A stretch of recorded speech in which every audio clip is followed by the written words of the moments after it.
Let's go, baby. I was enjoying the drums.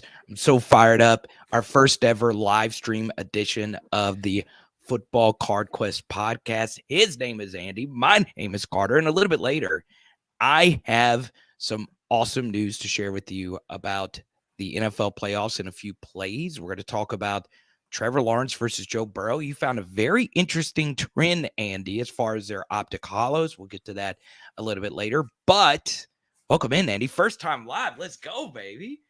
Yeah, man. What's up, fellas? I'm very excited to be here live with you on the Quest, man. So much to get to today, Carter, between your trip to the Dallas Card Show this past weekend, the divisional round of the NFL playoffs this upcoming weekend. Man, football cards are hot. It's super exciting. Carter, what do you want to talk about first, man? So this is a general topic. We do it at the beginning of every episode. Have you ever been to the Dallas Card Show? Let us know in the comment section below. I didn't think I would have as much fun because I went to a card show the week before that I loved in Shreveport, Louisiana, Bossier, to be specific. And then I go to the show in Dallas. I was very impressed. People were really reeling and dealing. And, it was just a ton of fun, right? And these people in the background here are people that aren't sports card people. And they really enjoyed looking at just all the different variations of cards. There we are right there with Roth Cards, DAP Sports, a guy that I've known for a very long time. This was the first time I ever got to meet him. So, yeah, Andy, there were so many people. So, my question for you, Andy, is have you ever been to a card show the size of the Dallas Card Show? No, I haven't, man. It's on the 2023 roadmap. Absolutely 100% going to make it happen. But I like the Dallas location, kind of centrally located in the South. It's actually a lot closer for me in Tampa too.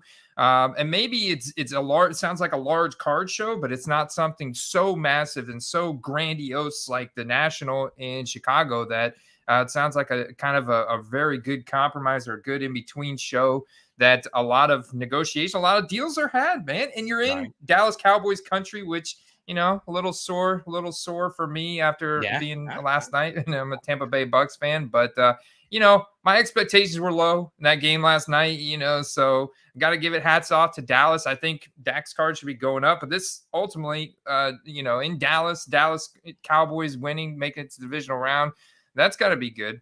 Right. So we say hi to Steven and Alex watching live. For me, Andy, card shows is what sports cards is all about. It's so much better to do that. Not like buying cards online and all that stuff, but the in-person interaction and the camaraderie you have there is just so much fun. And obviously there's a big difference being a vendor and just being someone that's just walking around. You can make deals, honestly, doing both. But what's very interesting, Andy, about going to a card show this big, this was a big deal. I made a Barry Sanders card that actually someone kind of gave me last week for a few shirts and hats from my YouTube channel.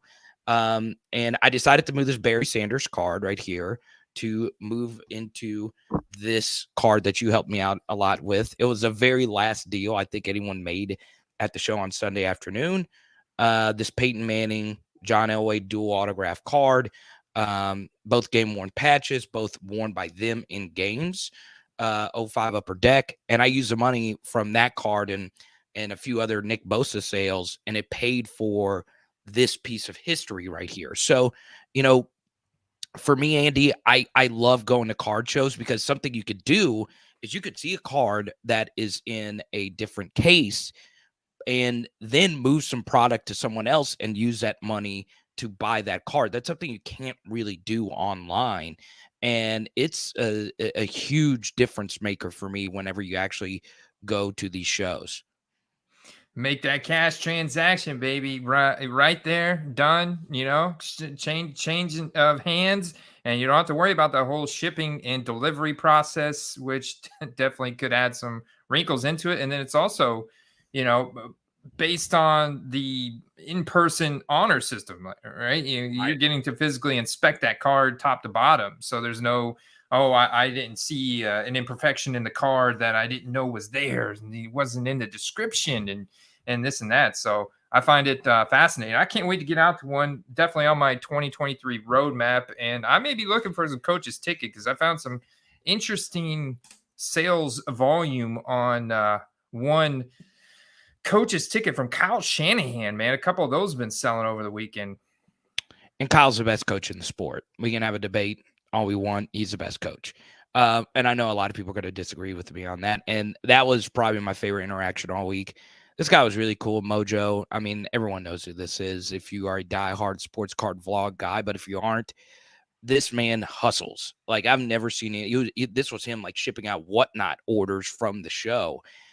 I was very impressed. I watched this guy for a very long time. That Aaron Rodgers story he has is just incredible.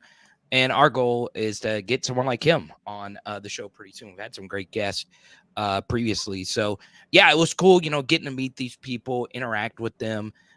Dap Sports and I have a long history together before he blew up. And yeah, so let us know if you've been to this show in particular, or if you've been to a show about that same size. It's not quite the national big, but it's big.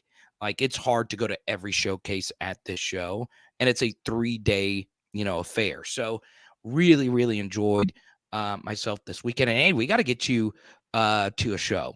I mean, this is just got to change. So yeah, man. For me, obviously, as we move into a different topic here, Andy, I do want to play the sad violin for your Buccaneers again, man. Oh my goodness. And I'm also going to say something else is I think most of the results that happened this weekend in the wild card round from a hobby perspective was very good, Andy, for the sports card hobby. Oh, no doubt, no doubt. Talk about number one overall draft pick from 2021, Trevor Lawrence, and the massive upset over the Chargers, coming back from being down 27-0 at halftime. That was massive. The Dallas Cowboys have a massive market share nationwide and in the Texas area. That's massive for the hobby, and a lot of young guys on the team. And Dak is not that old himself, but you look at the New York Giants market is also massive, way bigger than the Minnesota Vikings. So the movement to the divisional round for them going up against the Eagles this weekend is massive as well. And so, I mean, it's just massive on both sides, right? The Bills storyline continues. The Bengals scrap out a narrow victory over the Ravens in that defensive battle. And I mean, you look at 2020 product and 2022 product, like Brock Purdy is just driving that product right now. And so it is really big for the hobby. It is. And, when you really think about it, 2022 quarterback Brock Purdy wins. 2021 quarterback Trevor Lawrence wins. 2020 quarterback Joe Burrow wins. 2019 quarterback Daniel Jones wins. 2018 quarterback Josh Allen wins. 2017, did a 2017 quarterback win this weekend? I don't know, but in 2016, Dak Prescott. So when you really go year by year in the modern sets, it did, shape itself really nicely. And I know a lot of people love them some Micah Parsons as well.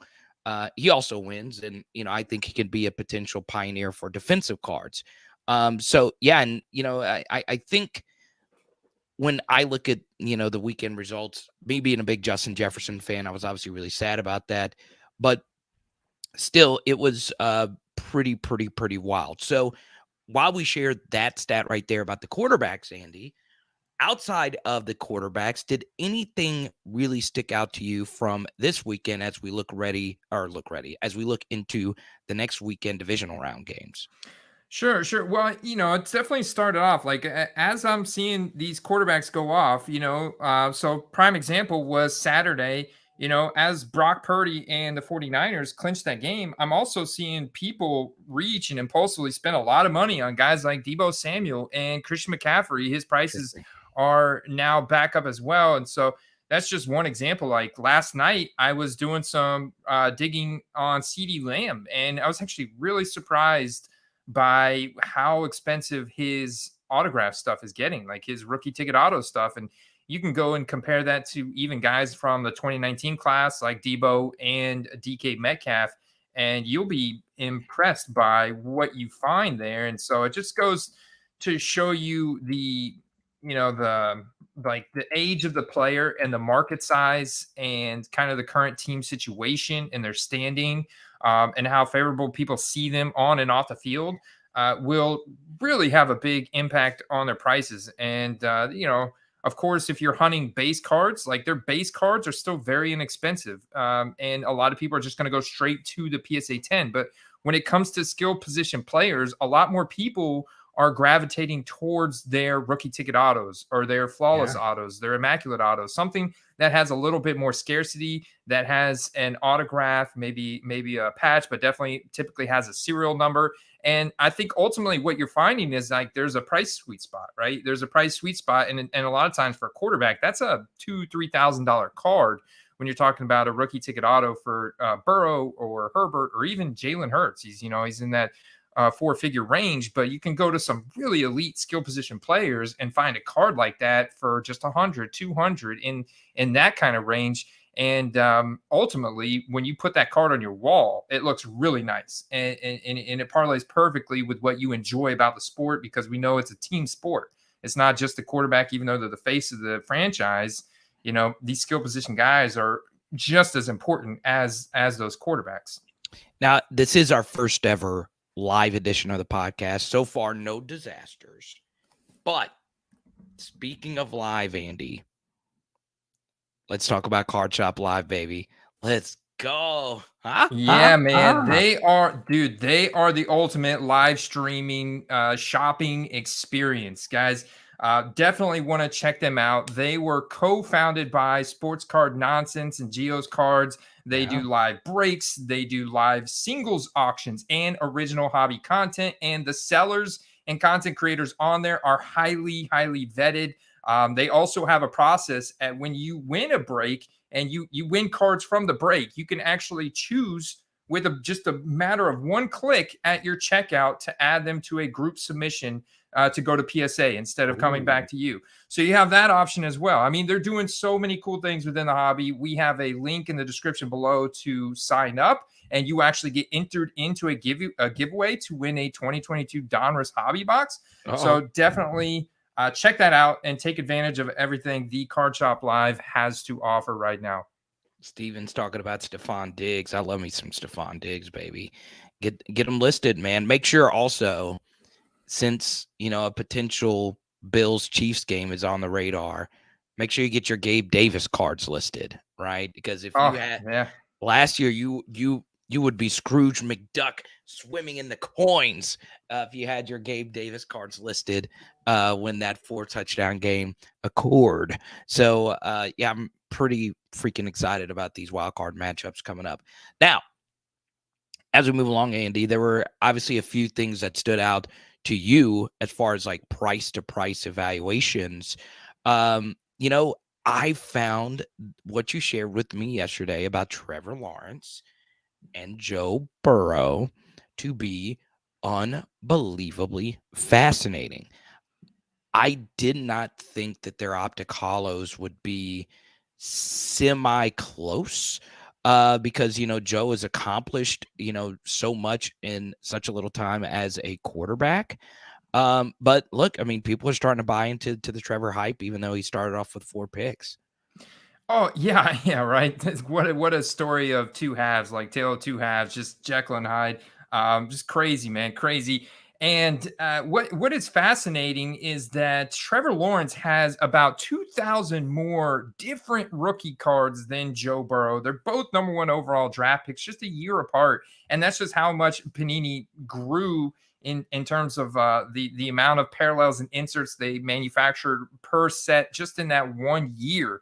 And what's wild is like over the weekend on Saturday, like if I'm going to go back to January 15th here, some of these Trevor Lawrence optic hollow cards raw are getting up to that same range as a Joe Burrow raw optic hollow, which I find highly fascinating because Joe Burrow's got arguably way more merit in the league to back up these prices that he's getting. And I would go to his chart and look at his 52-week chart on his optic hollow, and this card is actually selling for about $250 and Super Bowl time frame last year. So if they do get to the big game, obviously I see these cards continue to climb, and they're just a perfect like gold standard card I like to look at because they're not super common, they're not super rare. So we have some good transactional data to look at, and they have all of those like elements that we really like to have. A silver prism finish, a thick chrome cardstock, rated rookie logo, and it's the quarterback, the face of the franchise that's now in the playoffs, high draft capital, young player, so much going for these guys. But what's fascinating, there's just so much more variety for Trevor Lawrence, and yet the optic hollow and in this action pose. I think it's important to note here, Carter, that Trevor Lawrence has this variation right here that doesn't sell for anything compared to what his action pose variation sells for. So they also made another base photo variation in 2021, the portrait style. And even though it appears to be a little bit more rare, you look at the pops, it's definitely lower. And you look at the raw population, it's definitely lower, but they don't sell for anything like the action pose optic hollows go for it. And I think that just goes to show you like the emotions that a card gives you from the entirety of it, with the picture and everything that goes into that card, really go into the resale value and what drives somebody's buying decisions. You know what's interesting to me is like I still think Trevor's good, and obviously beating Herbert was just, and dramatically beating Herbert the way that he did was, so fantastic. What I find to be fascinating though, and someone brings up, JP here, Dak Prescott Silver Prism. And then we have some questions here about CeeDee Lamb as well. Man, there's something about playing for the Cowboys that just gets the juices flowing, right? I know I was just in Dallas for the Dallas Card Show, but man, the amount of Dak stuff that I saw listed, and some of the prices that they had were buyable stuff. Man, if the Cowboys were to ever make the playoffs, Andy, I would, or the big game, Super Bowl, I would do anything to see what Dak's cards would actually do. I think that would be a pretty, fun experiment. So yeah, I just find all this stuff to be so fascinating.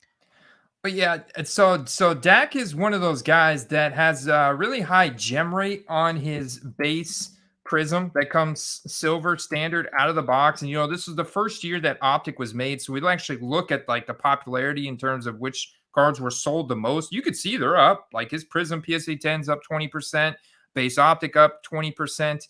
And this card has almost a population of 1,000. 52-week low was 52. Now it's at an average of 104, but you can see the buy it now's Tuesday, this morning, overnight, last night, 130. So that's kind of like the new high. And it's not like 988 is not much because, Patrick Mahomes cards have on his base optic, have a population of like almost 4,000. Burrow and the other guys, their populations are between that 3,000 and 4,000 number as well. So Dak is not a highly graded guy. I mean, he's got a healthy population, but it's nothing crazy. You can see 1377 on his base prism, only 539.9. So it shows you how high the gem rate.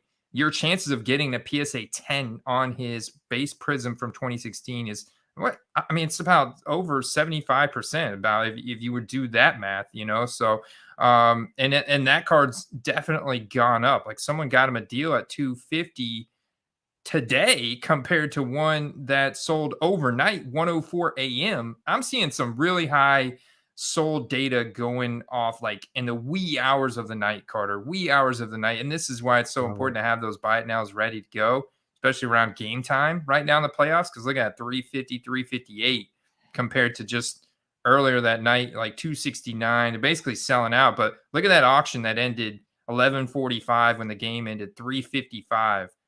So that is another very, very smart strategy because all the rest of these were at 200, 220, game time 250. People were buying them, as the Cowboys were pulling away from the Bucks, and then that auction ended at the end there, Probstein. So they know what they're doing. Right. And what's interesting is for a PSA 10 Dak, just for a few extra bucks, you can get the rookie ticket autos roughly around like 420. I saw a few sale. I was just very interested in his rookie ticket auto. I know Dak's history in the sports card hobby with his actual autograph is also very, let me just say, interesting. You could go down a rabbit hole into, his actual auto. But yeah, man, I if the Cowboys make the big game, watch the freak out. I don't think the Niners are just going to run them over. I just don't. So I can easily see Dallas winning this next week versus San Francisco. And if that does happen, make sure you got those Cowboys listed, baby. Yeah, and something like this right here, this PSA 8, buy it now. It's got to make offer. It's going to be hard for people to sell on that PSA 8 slab. Right. Honestly, this is one where I would get out the pliers and go to work on this bad boy and free this bad boy because it's a great looking card. Maybe a tiny little corner whitening and whatnot, but you put it in a one touch. It's just it goes back to the aesthetics and just kind of the psychology behind people's buying decisions. Just an 8 is just so it's almost like it's degrading to the card value. It's something that an 8 does to people's brains that that makes them want to run away. And I hate that. I'm just going to say it again. And Andy, I know you're tired of me saying it. I'm not in the hobby to buy grades. I'm just not. Like, that's just not why I'm here. I love rarity. I love autographs. I love patches. I don't care and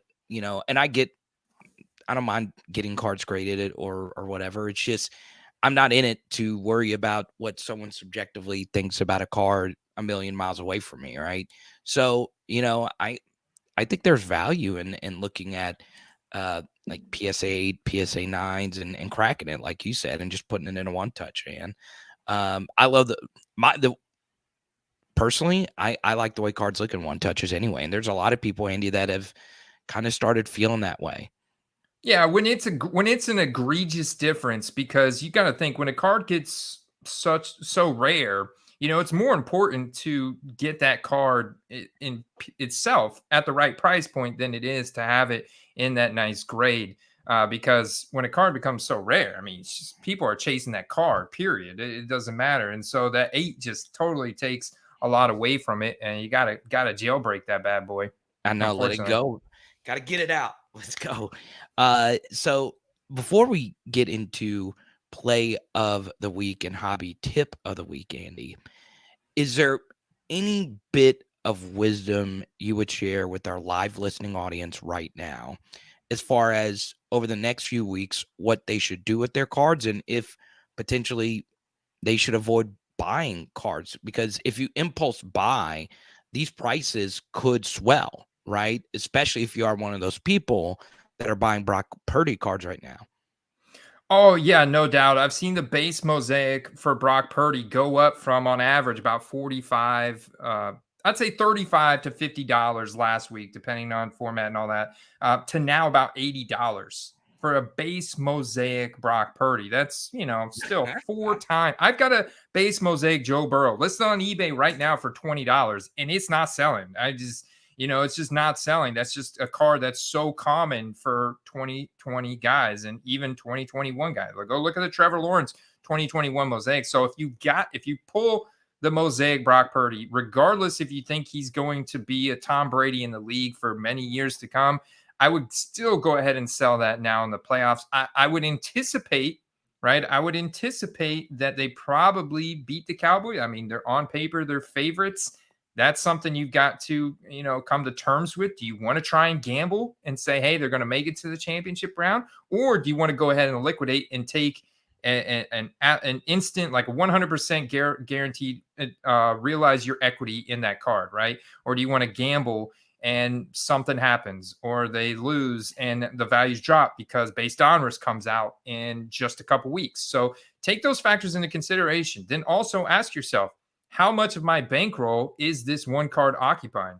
I've talked to guys that are holding some really expensive Joe Burrow cards right now. They're holding really expensive skill position player cards that are on some of these teams, like Debo, like CeeDee Lamb, like Ezekiel Elliott, for example. I would ask yourself, how much of your bankroll for sports cards is this one card occupying, and what can you get for it right now? Because even though this player may be playing another 5-10 years in the league, there's no time like the present to capitalize on a nice double, potentially triple up And if that card is maybe sitting in a box card, or maybe it's not on your shelf and it's occupying a significant portion of your bankroll that you could reinvest. And because we all know, like, the buying portion of the sales cycle is just so much fun. So I think those are important questions to ask yourself right now, and then kind of make your decisions based off of that. Yeah. So James and Steven here in the live chat both say avoid buying now and look at selling. And I agree with that. Like, I am a buy in the offseason guy. Obviously, I made a few moves at the card show, but I'm not buying anything on eBay right now. I'm just not, unless it's someone that's currently not playing. And I think it's, if you want to buy something now, do what you want, but understand impulses do begin to set in, right? If you're sitting down watching the game on the TV and Brock Purdy does one of these amazing plays, you just have that impulse, baby. You have that impulse to push it, and like, goodness gracious, this card could be in, and if he's in the Super Bowl, I'm going to be able to become a millionaire. Or for that same price, you can get a super rare John Elway, a super rare Dan Marino card, and that guy's good. So it's obviously a very interesting concept. Now we get into hobby tip of the week. Andy, I'm going to let you go first. Yeah, so my hobby tip this week is that if you can find 2022 Mosaic blaster boxes on your shelves, absolutely buy them. Whether you want to hold them sealed or rip them and try and get a Brock Purdy, I would buy them. I'm gonna advocate ripping them. I don't think that Brock Purdy in and of himself is enough to really get the value of 2022 Mosaic up to where 2020 is. So you look at current, and I just had up, but current 2020 Mosaic, there's a good one. So here's an auction that just ended yesterday for a blaster box of 2020 Mosaic is $81. It's about $81 to $85 compared to the 2022 that's recently released, about $45. So this is still instantly, about 20%, 25% profit, or what you can buy it at a Target or Walmart retail store. But if you get the Brock Purdy in there, the base Mosaic, you can throw that on eBay right now, maybe make up to $100 this weekend. So, and plus you get the entertainment value of ripping the product, and maybe you pull some other cool cards out of there as well. But it's just, I would actually say rip it. But if you want to hold it and sell it later, I don't think Brock Purdy is enough to really drive the values of that sealed product up to where 2020 is. Because you look at all the guys from 2020 that have caused it to get as expensive as it is now, and there's just not that player talent in this 2022 draft class in terms of quarterbacks. It's Kenny Pickett, he's okay, right? He's okay. Jury's still out on him a little bit, but I think he's okay. And, some of the other guys I think are okay, but nothing like the 2020 class. Malik Willis getting benched for Joshua Dobbs tells you everything you need to know about this quarterback draft class. I agree with you. And obviously Brock Purdy winning is just so huge. It really is for this product. You never thought Mr. Irrelevant would make sports cards relevant for this class, but he's definitely doing that as well. So it's obviously very fascinating. My hobby tip of the week, Andy, is kind of just coinciding with, what we were talking about at the beginning of the episode. Go to shows, right?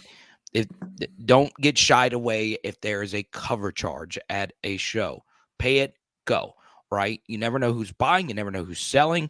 Go in with a game plan, an idea of what you want to get. My focus this weekend was Peyton and Eli Manning. I'm trying to build my Peyton collection. I'm also a fan of Eli, but Peyton was one of my favorites, him and Drew Brees, right? And with that game plan, I was allowed to stay disciplined. And even though I was told no, hey, you don't, I kept asking, do you have any Peyton Manning patch cards, anything, stuff that I would be interested in? They would say no. There was a lot of Tom Brady, not a whole lot of Peyton Manning, right? And I'm like, God, I've got to find something. And lo and behold, I eventually did. And I think going in with the game plan helps out because there is just so much, right? I see a Steven Gerrard card of my favorite soccer team, Liverpool. I see Chris Paul cards, Baron Davis cards. But I stayed disciplined and said, look, if I could do this, if I could pull it off, and lo and behold, it worked out for me. So when you go into like these big situations, with all these different tables, it can get overwhelming. But be patient, look at everything, and be ready. Have some cash on you, not a whole lot, but have some cash on you ready to go. One more thing, Andy, is like really think about your collection, right? I had a bunch of great conversations with dealers at the show, and like think about the cards. You and I were talking about this previously, and I would love your thoughts on this. Think about the cards that just sit, right? I have some that are just sitting right here. I never really look at them all that much. They just sit in a box. Does that card do anything for you? Like, obviously, Andy, all the cards in your display, every day you wake up and you sit down and get ready to produce content, you're able to look and appreciate them at all times. Can you display the cards? Can you see them? Do they mean anything to you? If they don't, move them, because the money you can make from those cards can go into something bigger. So really think about your collection and see if the volume of cards that you have is really worth it. Yeah, I got to give you a lot of props for the discipline. I mean, you're very disciplined in your approach to buying sports cards. And for me it's a lot harder because, I'll get sucked into a lot of these 40, 50, $60 purchases, and I've got a massive box over here of several hundred cards. And I think that I would like in hindsight like to consolidate a lot of them into a few bigger cards, because then I have less inventory to list and kind of go through. I think there's a lot of merit to going through your current inventory if it's already listed on eBay and what the prices are at. Because some of the stuff, like in a buy it now, I've had listed on there for like a year and I've just totally forgot about. And I go on there and it's like, because something that was selling a year ago at $40, $50 is now, if it's not the right player and the right card, is now could be a lot lower, So or vice versa. If I had Daniel Jones cards that I bought a year ago and now they're still on there, chances are they're probably way under listed, and I've got to reflect that. Like I just found out, I got a message from a guy for an Optic Holo Jalen Hurts card that I have that I bought at the beginning of the season, and he's like, "Can you negotiate?" And I'm looking at him like, no way. I didn't realize I had this listed for $130. The price is going up, buddy. I'm sorry. Like they're playing at home, against the Giants in a favorable matchup. I'm looking at the Eagles as my, and I hate to jump straight into play of the week, but I'm like, I'm not licking my chops on some Jalen Hurts right now, brother. Let's do it. So before we get into play of the week, once again, check out Card Shop Live. It's very important. Use a link in the description. Andy obviously gets a ton of support from them if you do that. If you want to check out some of the breaks and live action they have over there, I sometimes just go in and just watch, right? Card Shop Live, you get a nice little kick in, and make sure you check it out. Now, since you were so fired up for play of the week, Andy, let's hear it, baby. Let's go.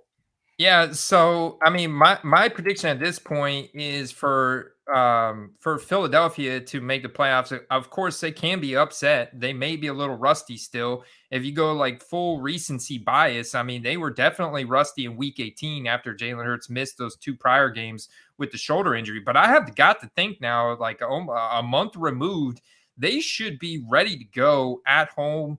I'm really looking for this team to come out strong. If they come out with that early to mid season form, this should be a solid win. And then I just think that the Eagles have more experience than the 49ers, and not necessarily like in terms of coaching, but skill position players. I like the Eagles. I'm going to pick the Eagles to advance here to the Super Bowl. To be honest with you, I'm going to pick the Eagles to advance all the way to the Super Bowl. And I think that I think the Chiefs are going to beat the Jags here. This is going to be a pretty close game. So I would be looking at Chiefs players. Like one thing that I've noticed is there is a lot of skill position players on the Chiefs that kind of get lost in the shuffle because of Patrick Mahomes and Travis Kelce stealing all the limelight. You got Juju Smith-Schuster there quietly putting up a top 15 wide receiver season. You got Mecole Hardman coming back from injury. You got Kadarius Toney on the team now. The rookie Isaiah Pacheco is a very explosive runner, and Jerick McKinnon, as of late, a veteran, getting all those receiving touchdowns. So there's some interesting skill position players on the Chiefs that you could potentially put a bet on having one of those big playoff Gabe Davis type of games, and spiking pretty big time in value. And then you got a consolidated focus on the Bengals. It's pretty much Joe Burrow, Jamar Chase, and T. Higgins, and then you got sprinkle some Tyler Boyd, Hayden Hurst, and Joe Mixon in there. But I think Joe Cool, man, he's definitely the face of that franchise with Jamar Chase. That matchup between Marcus Peters and Jamar Chase was so fun to watch. So fun to watch on Sunday night. Now, who do you got between the Bengals and the Bills? I know there might be some bias there, but I think this is an incredible matchup this weekend. Okay, so this is where it gets really fascinating because Andy, like I'm a big football card guy, but what I do full time are like film studies for college football, not NFL. So there's probably people in the chat that know more about the NFL than I do. The one thing I don't like about where I am with the Bengals, because obviously I picked them to win this thing before it started, is I am not loving them right now for one reason. Take a look at the NFC. And I think we both agree, Andy, that the Eagles are going to beat the Giants, correct? Yeah.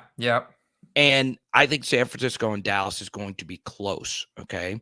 Now, the winner of that game, all right, you look at the Eagles, you look at the 49ers, you look at the Cowboys. They are nightmare matchups for the Bengals because what do all three of those have? Elite pass rushes. Mm-hmm. And the Bengals offensive line in its current state might be the worst offensive line I've ever seen in a playoff. And which is crazy because we said the same thing about the Bengals offensive line last year. So I know I'm biased when I say this, but what Joe is doing right now is magical with this horse crap offensive line that he's dealing with. So, right now I just have a tough time seeing the Bengals actually win this whole thing because Nick Bosa, Hassan Reddick, Micah Parsons, those might be the three best pass rushers on the planet right now. And we saw what Aaron Donald and Von Miller did to them last week. So obviously the Bills don't have Von this weekend. So I like the Bengals. I think I'm going to stick with that. I think the Bengals are going to win. And I think obviously they'll play the Chiefs and we'll get an AFC Championship rematch. Now in the chat right now, I want everyone to type right now who you think is going to win the Super Bowl right now. Just type right now in the live chat the name of the team that you think is going to win it. So, Andy, I know I was super excited about my Bengals pick last week. I am not loving it because I saw this offensive line and I look at these NFC pass rushers and I'm like, God, they are going to destroy my guy, Joe. Yeah, and for that reason, it combined with how hungry the Bills are, and this game is going to be in Buffalo. I gotta go. Oh wait, is it in a neutral site? It's actually in a neutral site, isn't it? No. So I don't want to get into a debate about this now, but we can. I don't care. This is actually being played in Buffalo, and there are a lot of people that are not happy about that. But I think this should have been a neutral site as well. That's just me. I understand that it gets into, well, you got to have two neutral site games in a row if you're potentially Buffalo or Cincy. But and look, I'm not a diehard Bengals fan. You know this, right? I am a Joe and Jamar fan. They got screwed. They got screwed with this. Yeah, I thought it was initially at a neutral site, but with the fact that it's in Buffalo, I'm actually going to go with the Bills here. Okay. They're super hungry for this thing, and I know Joe is too. He's competitor supreme, but I think the Bills take this one home with the pass, even without Von Miller. I think that they get a couple defensive stops on Joe with the pressure. You're right, man. And it's going to be too hard to fend off. So I think you're looking at Bills KC. And then I think the Bills make it to the big game against the Eagles. Okay. Bills, Eagles, Super Bowl. Yeah. So, it's going to be interesting. I think Patrick Mahomes is going to have one of the craziest games this weekend, though. I really do. Because he played so poorly in the second half of that Bengals game. It's been killing him for so long. And I think everybody is so excited about this AFC quarterback picture, which gets me excited, right? I mean, you got four transcendent talents in this game. So I'm really fired up. So let's see. Who are some of the picks that we had here for this? Chad, my man's dropping a bunch of good comments. He says Chiefs. Steve says Buffalo. James says KC. Rocco says Eagles. So we'll see how that plays out. So obviously we gave you our picks. Now, Andy, play of the week. Is there Yeah, anyone that's sticking I out? can't help but to not go back to Jalen Hurts with the current prices because I'm starting to see more interest. But I just like I'm planning ahead. Yeah, I'm planning ahead. I'm trying to make those plus EV moves, right? And the likelihood of the Eagles buzz sawing through the Giants here is pretty high. Just kind of like we predicted the 49ers to buzzsaw through the Seahawks. And the Seahawks did put up a fight, but, I see the guys in the chat talking about the turnover battle. And that's that's massive. I mean, look at Tom Brady. When the moment he threw that interception in the red zone last night, it was all downhill from there, until the very end. And, too little, too late. But the turnover battle is critical. And the Eagles defense can create turnovers on several different levels. And Daniel Jones has been very fortunate to take good care of the ball up until this point, but he doesn't have the experience deep in the playoffs. And I know they've got a lot going for them, but this is just a plus EV play, man. And I look at the values of Jalen Hurts. I'm like, there's no reason that this card should still be at a trend of $122 when the Joe Burrow's 250. I get it that Burrow has got the merit and everything, but man, Jalen Hurts is a smash play, and he's got a lot of cards. I'm sure there's a lot of auctions ending this week you could capitalize on, and there's a lot of room for his cards to go up into a championship game, potentially a Super Bowl. So I'm gonna continue to plant my flag there. I'm selling Daniel Jones this week. I'm buying Jalen Hurts.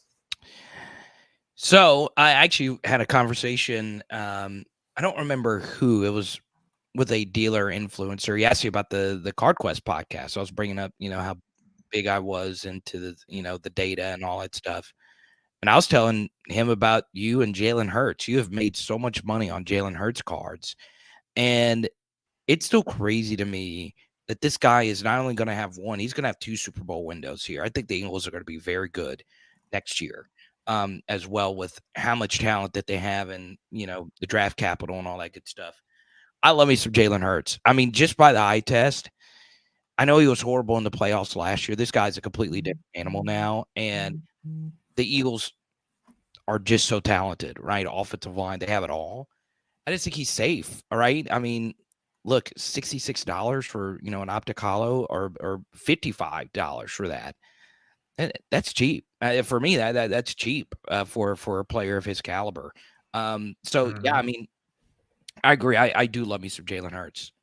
Yeah, it's just a lot of upside, and a lot of it's getting in at the right price point. Sure, I would love to buy Mahomes, but I'm gonna have to buy like for this for the cheapest card that I would get into for Patrick Mahomes, who's another plus EV play, would be his base Donruss, and it's just already gonna be. I'm gonna probably have to spend like $150 to get a base Donruss card that is raw, that's on a thin card stock that has like corner and edge issues and potentially could be counterfeit if I don't inspect it really closely and maybe get authenticity guarantee. And the PSA 10 for that card's up to almost $1,000 right now with 1,400 pop. And you can see, look how many nines. There's almost 5,000 nines of that card, Carter, compared to only 1,400 tens. So buying a raw one is really a crapshoot if you think you're going to get it graded. You have a, I don't know, 20-30% chance of getting a 10 on that card. So that's not a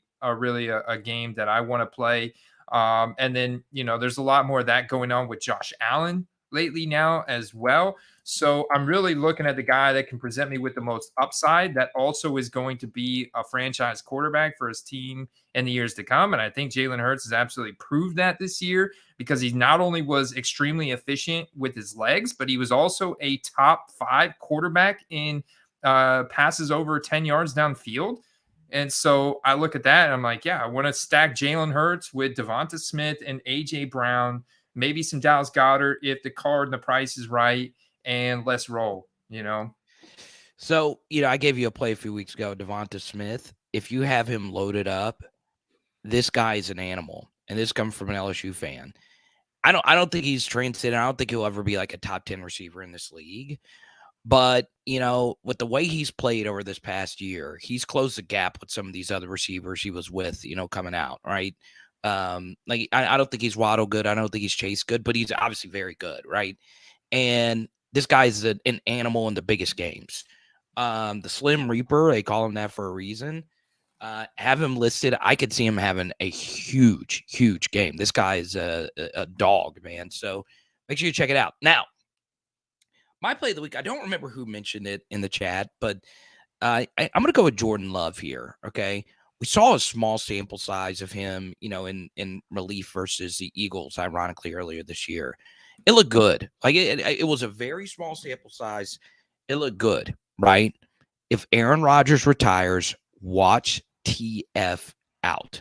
Now, the downside of that is there is so many people holding onto Jordan Love cards, waiting for this anyway. So the market is going to get absolutely flooded. It's just, if you can get one at a good price, just be ready, because, I mean, the guy has talent. And, with Christian Watson and all those pieces there, it would be very interesting to see what would happen to his cards if AR-12 does indeed decide to hang it up. So yeah, be on the lookout for some J Love cards. Yeah, he's like a perfect candidate where it's like, I want to sell on the news. Like, he may or may not pan out long term in the NFL as a starting quarterback, but based on the sample size that we do have and the college statistics and the draft capital and the whole storyline around him and Rodgers being very similar to Brett Favre and Rodgers, it's that rumor news cycle could lead to some really crazy activity in the card market. And I'm totally here for it, man. And in fact, I pulled the PSA 10 Phoenix Fireburst Jordan Love out of the mail last mail day, just that I recorded last week, and that I bought this card for $20. I bought it for like $25 out the door as like a no-brainer play to make like at least 3x my money some point this upcoming offseason. So yeah, I would just make sure, if you have them, make sure you have them listed. I do find it a little weird though, like his rookie ticket auto prices, like just in with that BGS, they aren't that far off from DAC prices, which I think is kind of interesting for the rookie ticket auto. But yeah, I mean, just be ready, be on the lookout, because if that does happen, it could be a very fruitful thing for you. Now, that's obviously the optic, rookie ticket auto right there. But man, it's fascinating because it was a very small sample versus the Eagles, and he put up some pretty impressive throws, like darts, if you will. So yeah, I don't know if I actually think he's great or not. And then, obviously this is one I'm going to continue with because I am in this a little bit, is Kyler Murray, right? If for some reason Sean Payton decides to go to the Cardinals, I don't know why I feel like Payton is going to pick the Cardinals, or if he's going to pick anything at all. Kyler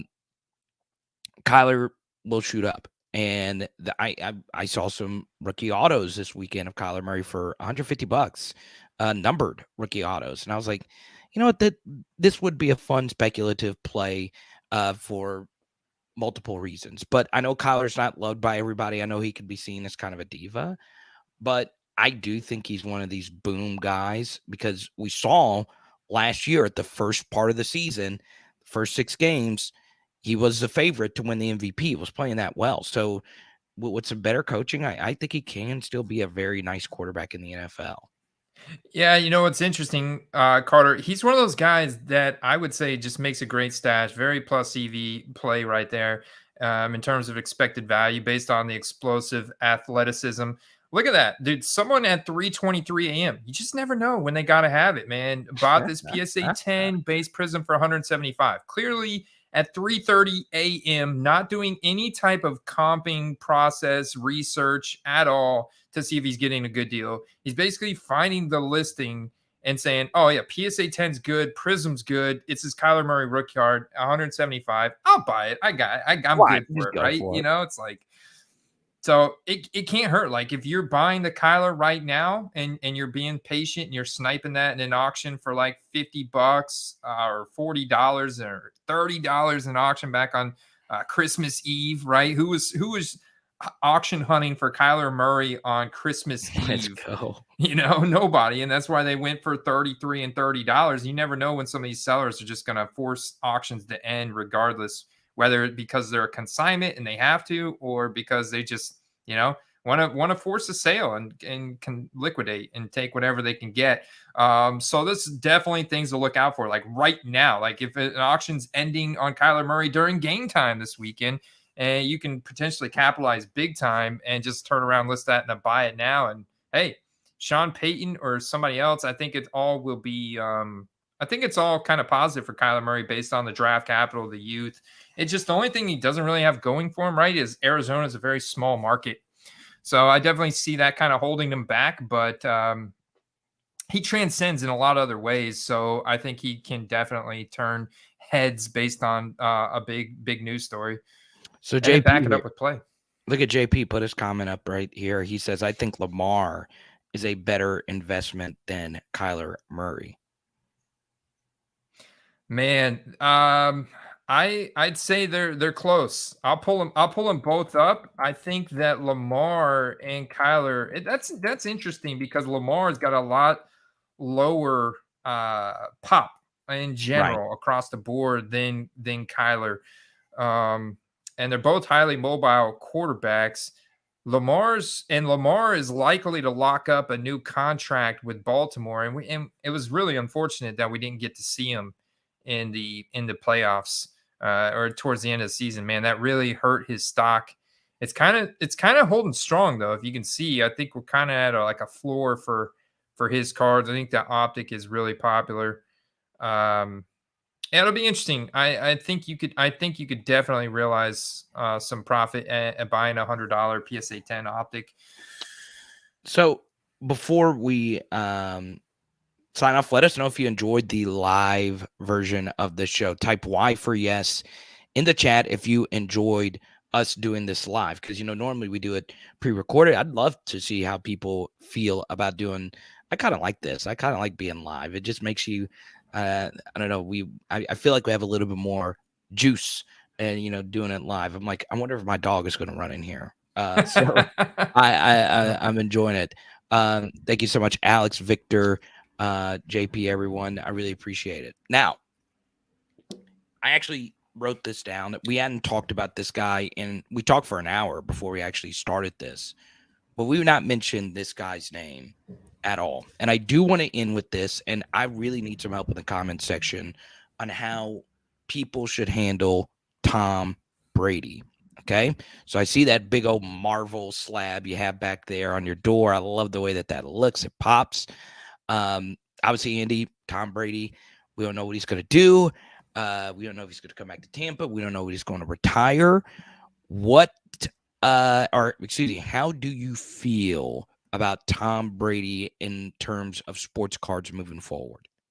Well, I think that if you wanted to sell, I should have sold them heading into the game last night, but I don't think that it's too late. Obviously, the stats and the data show once a player retires, their values do go down. There's a very temporary, immediate spike in just the news announcement, but then after that, they go down big time until the Hall of Fame announcement is like a little spike, a little relevancy, here and there, depending on how rare the card is and this and that.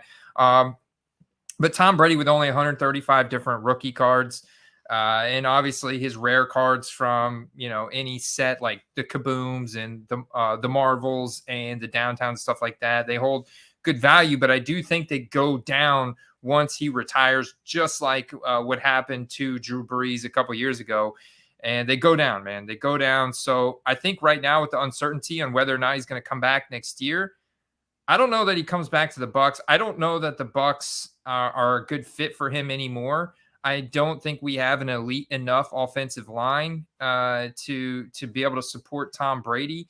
And I think it may be a mutual parting of ways. He's a free agency based on his final closing statements to the press last night after the game. It really sounded like he's going to retire. I mean, he almost sounded like he's getting a little choked up talking to the media and the press. I don't know what you inferred from that, but it did sound like it was kind of like he there's a high likelihood he could actually retire this time. He needs a lot of really good pieces around him at this point as a 45-year-old quarterback. And man, I don't know. I think that I think you should sell them now, because once he does retire, those values go down. But right now there's uncertainty, and those rumors, just like with Jordan Love, lead to some inherent hype. They lead to value staying buoyed until there's actual concrete news released that yes, he's retired and he's going to hang him up. All right, so I want to go through a few things here with Brady and his situation, okay? Do I think he hangs it up? No. I think he's going to play one more year. And the reason why I say that is, are there places out there that Tom would be interested in joining? Raiders make a ton of sense. It was revealed earlier this year by Dana White that there was a connection there. Josh McDaniels is there. You're telling me I could go to Darren Waller, Devontae Adams, and of course, they have the perfect Tom Brady receiver there in the Hunter Renfrow situation. He looks just like a Wes Welker and a Julian Edelman, if you will. That landing spot would make sense. The second thing I would say is, did Tom Brady look bad this year? Let me ask you that. You watch every second of every Tampa game. Did you feel Brady was bad this year? There's a lot of moments where he did look bad. You know, Right. the red zone interception last night was bad. He also overthrew a wide open Russell Gage early on in the game, where it was clear, like, man, I've noticed that when quarterbacks, especially early in a game, sail the ball like that, it's because they're like maybe a little bit nervous, a little bit jittery. Like, it's almost like a golfer when they pull a shot. It's all because the ball's not, for a golfer, the ball's not moving. Like Tom Brady, he has full control over that ball. In fact, he wasn't even being there was no pressure right in his face on that play, right? So he had a clean, wide open throw that he just overthrew. So I've seen a lot more of those where it's slight overthrows, slight miscommunication here and there, and yeah, so he didn't look as sharp as he has in years prior. And I think he even admitted to it, or alluded to it, the whole divorce situation definitely took his mind away from the game. He wasn't his usual self that he's been in years past. Yeah. And so we did see him get a little sharper the last few weeks of the season, and then made a couple mistakes last night that ultimately led to our demise. But our secondary also couldn't stop. Like, we couldn't stop the Dallas pass game. Like, Dak played really well, man. He made some really good plays, really good plays. I don't like this lasagna Lenny slander from JP. Don't you come after Fournette, man. Don't you do it. Don't you do it. All right. So I watched the full game, and like many of you, I watched Tom Brady throw 61 passes. First off, that's a ridiculous amount of throws. Second off, Tom Brady played with probably the worst coaching situation I think I've ever seen in the NFL. Todd Bowles is beyond abysmal. Like, I know you know it better than me, Andy. The fourth down decision making, even though data is presented to him that you shouldn't do what you're doing on fourth down, and he continued to do it with the best quarterback to ever play this game. And I know Mike Evans is washed; he's not the same guy. You know, Godwin, you saw last time, was playing through a lot of injuries, but you go look at like a more advanced stat from Aryan Menon of PFF. Did you know that the of all the teams in Wild Card Weekend, the Buccaneers was the team that was most perfectly covered out of any teams in the NFL this weekend? So that means two things. Number one, receivers weren't getting open, but it more so means that the play calling was predictable, right? I love Byron Leftwich. He was one of my favorite college players versus Marshall. He sucked. He is horrible at calling plays. And he would run on first down for 2 yards. And when you do that, as a defensive coordinator, I speak to DCs all the time, not at the NFL level, but at the college level. If they know you're going to run on first down, it makes you so predictable. And a lot of the reasons why Tom had a lot of these throws last night where he was just throwing it into the ground was because nobody was open, right? They were sitting on all their routes. And you could just tell by the way the DBs were leveraged that they knew what was coming. So I'm going to be honest. Like, I think Brady looked fine. Was he as good as he was the year before when he should have won the MVP over Rodgers? No. But some of that was losing Jensen. Some of that was, losing Arians.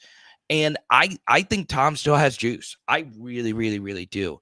And coming from someone that watched Breeze lose the juice towards the end of the year and see Sean Payton lift him up the way that he lifted him up, I think Tom is declining some. I still think he can play. I know there's going to be disagreement. I know you disagree with me, Andy, on this. I think Tom can play, and I think he's got one more year. Mark it down right now, baby. I'm I think he can. I think he can play, but can he play at a high enough level on a team that doesn't have elite offensive linemen at every position to protect him with really good skill position player? I think that's critical. That's critical, man. And you got to have I mean, the play calling was bad this year. I'm not gonna lie. I thought we were very predictable. I saw us become way too predictable on first and second downs, and it was a lot of play call. And then from a motivation standpoint, like a hunger standpoint, I'm not a Todd Bowles fan either in that department, and so I did think coaching had a big role to play in it as well. So I would not be shocked if Brady goes to a different team, but going back to Steve Guess's questions. His cards went down. His cards went down last year when he retired. There was a temporary, immediate kind of spike, just barely, like maybe 1 or 2%, maybe a few extra transactions here or there. But then they went down, man. They went down throughout the entire summer, and they just flatlined whenever he came back. And it was like, okay, we're flatlined. People are buying it and buying again, like maybe paying a little bit extra, but then it's like, okay, but what's he going to do on the field? They never went up because the performance never exceeded the expectations, because of course the expectations are sky high for Tom Brady, just like they were with Josh Allen and Patrick Mahomes and Justin Herbert coming into the season. And I'd be interested what the chat has to say about this. Let me ask you this, Andy, because neither one of us are like super duper like high end people, right? But I would be fascinated to see if Brady's cards do Jordan, right? Like, because Michael Jordan is liquid every second of the day until the end of time, right? Jordan cards never go down. I mean, obviously they do go down, like with all markets, but Jordan prices, as you know, Andy, I know you're not a basketball guy, but they're still really, really, really high. Let me ask you this. Does Brady transcend the retirement? Do you think that there could be a Michael Jordan situation where he is immune to the rule that once you retire, people just kind of move on to like Burrow, Allen, Mahomes? Well, I think in a lot of ways, yes, because of his story and where he came from, and the fact he's only got 135 different rookie cards. Right. So especially when we're talking about his rookie market, it becomes a lot of grade chasing and the super rare autograph cards, because Brady is very selective on what he autographs. So that also becomes something that's very much a grail card, something that's a lot of people chase. And then you have a massive market in New England. There's a lot of Tom Brady fans, in that area. So yeah, I think that he does transcend. I mean, he's the one guy pretty much anybody would recognize out on the street. A lot of these players, I don't think people would recognize. They maybe would guess, maybe just by their posture, their size, physical stature, and everything. Maybe they're a football player, but I mean, if you saw Tom Brady, I think everybody would pretty much recognize him. Even if you didn't know anything about football, most people know who Tom Brady is. He's just one of those guys, kind of like Michael Jordan or Tiger Woods or Wayne Gretzky. These guys that have really transcended, generations in terms of what they've done in their professional sport. Yeah, I mean, I personally, I hope he does retire, because I have a new PC of collecting legendary quarterback patches. I think that's my new thing. Peyton Manning, Drew Brees. If you have Peyton Manning patches, if you are watching this, and if you have Peyton Manning or Eli Manning patches, please shoot me a DM. As you know, Andy, I am buying pretty heavy on that. At Carter the Power, if you do have any, I'd love to see him. Now, I do agree with some of the chat. Like he was 35-66, and he did miss some open ones. But I'm telling you, quarterbacking gets really hard if you're playing from behind and you're still predictable. So, I think Brady plays one more year. I do.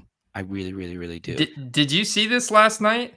Well, they showed the trailer for this, and my wife was like, are they actually making a movie that's called 80 for, she was like, is that a real movie they're coming out with? I'm like, I think so. I think that was a real movie. Maybe this is what pushed Giselle over the mark, right? Because Yeah, Giselle is gorgeous, but I mean, Jane Fonda is gorgeous. Like, she is still very, very, very beautiful. Look at this. Lily Tomlin, Jane Fonda, Rita Moreno, and Sally Field with Tom Brady. This would be a cool poster to get autographed by all four of them and Tom. You got Gronk in the movie too. I'm surprised they didn't put his name up there. Yeah. Look, Tom might get him one of these for his his next. That is a pretty A-list cast. Like, I wonder what it was like being Jane Fonda's agent, getting that call. Like, hey, what's do we know the plot of the movie of 80 for Brady? It was something like these ladies are turning 80 and this is on their bucket list kind of thing. Yeah, and they're ready to get into trouble. They're like going to a Patriots Super Bowl or something like that. Let's go. I don't. Ah. Yeah, I pretty. But stuff like that will actually help Brady's values stay very relevant, and Gronk's too. Gronk's on all like the USAA commercial. I feel like every time I see commercials on TV, like Gronk's in it, or like Mahomes is in it, or like Tom Brady, he's all over stuff. And then he's got the $357 million deal with Fox, so he's going to stay relevant. It's just like what type of events are going to drive hype for his card. So he's going to stay relevant, and his rare stuff is going to stay valuable. But to the same level as the face of the NFL, the current faces of the NFL, like the Mahomes, the Josh Allens, the Joe Burrows, probably not. Probably not. You probably still will see higher sale prices on a 2020 National Treasures out of 49 Joe Burrow, rookie auto, especially if he makes it back to the Super Bowl this year, next year, something like that. And Mahomes, Mahomes stuff is just crazy. Rare stuff is crazy expensive. I love this comment from Chris. I traded out of Brady into Micah Parsons. Isn't that something? Hey, see, I love it because Micah Parsons is a guy that I think can transcend defensive generational talent that's on the largest market in the NFL with another, 10, 15 years to play where he can break records every single year. That's his type of talent level. So. Well, yeah. Hey, look, I sold my Nick Bosa's this weekend and then, put it into, John Elway, Peyton Manning cards. So, yeah, man, do it to it. You do you. I felt so dirty trading a Jerry Rice for a Baker Mayfield card before the year. And it actually turned out fine, as you know, Andy. So, I mean, it's very interesting. So, don't forget Card Shop Live. Check it out. You got to use the link down below, correct, Andy? Yeah, there's a link in the description below this video that will take you directly to our sign-up page, referral sign-up page for the Card Shop Live, the ultimate live streaming singles and box break card shopping experience. Tightly vetted sellers. They take a lot of pride and reputation. Founded by the guys from Sports Card Nonsense and Geo's Cards. And so go check it out, and that'll also get you entered into the giveaway that we're going to be drawing here. It only runs to the end of January, and then we're going to be doing a giveaway and collaborating with Sports Card Nonsense and the Card Shop Live on some box breaks in February. So definitely want to take part in that. It'll be a lot of fun. So get involved in the comment section. Once again, our question of the day: have you ever been to the Dallas Card Show or a show of that size or bigger? And until next week, baby. Peace out. Let's go. Yeah, we should talk about this next week too, Carter. This comment from Steeler96, because Shelly, who's in our Discord and our Patreon and everything, she sent me a link to an NFT, a digital NFT of a Prism rookie card for a UFC fighter that Panini sent him, like in a plaque. So it's in a screw down plaque that has the NFT in it. And this is like a new way of NFTs. So it's very fascinating. Like, it combines the NFT with the actual physical card that we know and love. So it's interesting. Right. Well, I met with NBA Top Shot at the show this weekend. I talked to him a little bit about that stuff.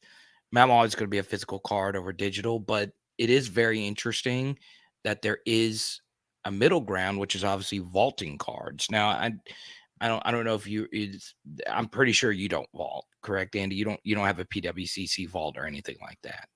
I've got a COM-C vault, and I've still Right. got a StarStock vault. But no, I have not yet set up an eBay vault or a PWCC vault.